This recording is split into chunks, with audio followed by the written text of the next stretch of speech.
Hey there! So, let's talk about a common problem that you might face when working with C++. Imagine you have a class called MyVector with a universal reference constructor that combines all value in revalue constructors. Unfortunately, this setup prevents the compiler from deducing the template parameter t from the universal reference parameter u, making it inconvenient to use the class without explicitly specifying the template parameter. Definitely a problem that needs solving, right? Now here comes the solution to our problem. By adding a deduction guide to the MyVector class, we can help the compiler deduce the template parameter t from u. The deduction guide looks like this. Template type name u MyVector, u MyVector type name u, value underscore type. This allows for a more seamless instantiation of the MyVector class without the need to explicitly specify the template parameter every time. Pretty neat, huh? But wait, there's more to enhance our solution.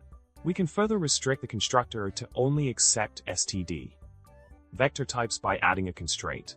This constraint ensures that std decay underscore 2 must be equal to std vector type name std decay underscore 2 value underscore type. By doing so, we enforce the equality between types, allowing for proper type deduction to take place. This refinement contributes to a more robust and well-defined behavior for the class constructor.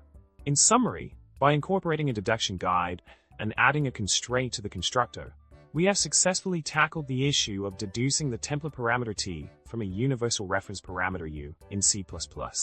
These modifications enhance the usability and type safety of the MyVector class, providing a more seamless experience for developers. And with that, we've reached the end of our discussion. If you enjoyed this content, remember to subscribe, like the video, and drop a witty comment below. Thanks for watching, and happy coding!